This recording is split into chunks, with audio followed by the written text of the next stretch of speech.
ဒီနေ့ကတော့အိမ်မှာထမင်းပေါင်းလေးနဲ့ပဲဒံပေါက်လေးချက်စားပြစ်တာလေးကိုလာရောက်ဝေမျှပေးတာပါ။ကဲဒါဆိုရင်တူတူစောအောင်သွားကြည့်လိုက်ရအောင်နော်။အရင်ဦးဆုံးကြက်ပေါင်နေတဲ့ကိုကြက်သွန်ဖြူချင်းကြက်သွန်ဒီထောင်းတာလေးချက်လိုက်ပါတယ်။ပူစီနံရဲ့နန်းနန်းမင်းရဲ့ချက်ပါမယ်။ရတာအတွက်ကတော့စားရဲ့ကြက်သားမုတ်ရဲ့တကြားလေးနည်းနည်းချက်ပါတယ်။အယောင်လေးပိုလာဖို့နနွဲမုတ်ရဲ့ရောင်နေမုတ်လေးရဲ့ချက်ပါတယ်။ပြီးရင်ဒိန်းချင်းနှစ်စွန်းချက်ပါတယ်။ဒီမှာကြက်သွန်ဒီကြော်လေးပါထည့်လိုက်ပါတယ်။ဓမ္မောက်မဆလာလေးရဲ့ထောပတ်စီလေးရဲ့ချဲပြီးရင်တော့တေချာလေးနှံ့ဆက်နေအောင်နှဲထားပေးပါနော်။သူ့ကိုတေချာနယ်ပြီးရင်တော့အနည်းဆုံး1နာရီလောက်နှက်ထားပါနော်။ကြာနှက်နိုင်လေးကောင်းလေးပါ။ကဲကြက်သားလေးနှက်ထားတော့မှဓမ္မောက်ထမင်းလေးတည်ဖို့လုပ်ပါမယ်။ဒီဓမ္မောက်ထုတ်ကလေးကတော့ဒါလက်ဆောင်လေးရထားတော့တော်တော်လေးကြာနေပါပြီ။ဒီနေ့မှပဲချက်ဖြစ်ပါတော့တယ်။သူကအထဲမှာတော့ဓမ္မောက်ချက်ဖို့အတွက်အကုန်ပါတယ်ပေါ့နော်။သူရေးထားတော့လူ9ယောက်စာဆန်နှလုံးတို့ရေးထားပါတယ်သူရေးထားတဲ့စာတိုင်းဆိုရင်တော့ तू ကဒါထမင်းပေါင်းနဲ့ထမင်းချက်သလိုပဲဒါလေးထည့်ပြီးချက်လိုက်ရင်ရပြီပေါ့နော်ကိုကတော့ဓမ္မောက်ချက်သားလေးနဲ့ပါချက်မှာဆိုတော့လေကိုတိုင်းလေးကိုဘက်တာကိုပြန်ချက်ပါမယ်ဆန်ကတော့ဒါပေါ်ဆန်းမွေးဆန်နှလုံးထည့်ပါတယ်ရေကတော့လက်တစ်စစ်လောက်လေးပဲထည့်ပါတယ်ပြီးရင်ပြန်ပေါင်းမှာမလို့မမလေးချက်တာပါပြီးရင်တော့ဒီမှာ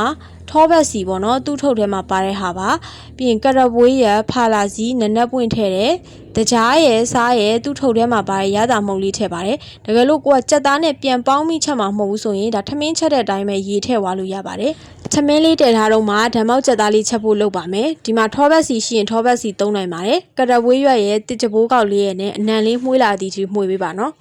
အနံလေးမှုေးလာပြီဆိုရင်တော့စောနာနှက်ထားတဲ့ကြက်ပေါင်လေးထည့်လိုက်ပါမယ်နော်သူ့ကိုရေလေးနည်းနည်းကျင်းပြီးတော့ကြက်သားလေးတွေနူးတဲ့အထိတည်ပါမယ်။သူကတော့ဒီမှာတော့စီပီကြက်လည်းဖြစ်တယ်ပြီးတော့ဒိန်ညင်လေးနဲ့လည်းနှက်ထားပြီးသားဆိုတော့အရန်ကြာကြီးတည်စရာတော့မလိုပါဘူး။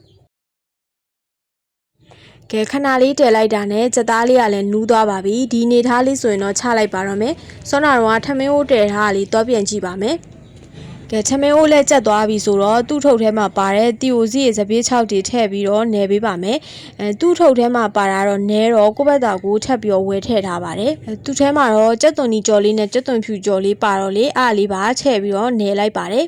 ကဲပြီးရင်တော့သူ့ကိုကြက်သားလေးနဲ့ပြန်ပေါင်းပါမယ်ထမင်းပေါင်းဆိုတော့ကတ်မှာဆိုလို့ငှက်ပြောရွက်ခင်းထားပါတယ်ပြီးရင်ထမင်းလေးခင်းလိုက်ပါကြက်သားလေးထည့်ပါမယ်နော်ဆွမ်းနာတော့သူ့ထဲမှာနိုးမုတ်ထုတ်လေးတစ်ထုပ်ပါတော့နိုးမုတ်ထုတ်လေးလည်းရေဖြော်ထည့်ထားပါတယ်ဒီမှာတော့ဗီဒီယိုရိုက်ဖို့ကြံခဲ့လို့ပါတကယ်လို့ကနိုးစိမ်းရှင်နိုးစိမ်းလေးထည့်လဲရပါတယ်အယောင်လေးကြိုက်ရင်ဒီမှာဖုကာလာလေးလည်းထည့်နိုင်ပါတယ်ပြီးရင်ထမင်းလေးပြန်အုပ်ထားပါမယ်ကြက်သွန်ဒီကြော်လေးလည်းအိမ်မှာရှိတာမလို့ကြက်သွန်ဒီကြော်လေးလည်းအပေါ်ကနေဖြူးပေးလိုက်ပါရနော်ကဲပြီးရင်တည်ထားလိုက်လို့ရပါပြီကဲအခုဆိုရင်တော့ဒါစားလို့ရပါပြီထမင်းလေးရတဲ့အီလေးကြက်သားလေးရတဲ့အီလေးနဲ့အနံလေးရလည်းဓမ္မောက်နံလေးနဲ့တော်တော်စားလို့ကောင်းပါတယ်ဆိုင်ရလက်ရအတိုင်းထွက်တယ်ပေါ့နော်ကဲဓမ္မောက်ချက်นี้ကတော့မျိုးစုံရှိရပေါ့နော်တယောက်နဲ့တယောက်တော့ကွဲပြားနိုင်ပါတယ်ဒီနေ့ကတော့အိမ်မှာပဲထမင်းပေါင်းလေးနဲ့လွယ်တကူချက်ထားတဲ့ဓမ္မောက်ကလေးပါသူကချက်ကတော့မခတ်ပါဘူးအထက်ကပါဝင်ပစ္စည်းအမယ်ကတော့တော်တော်လေးများပါတယ်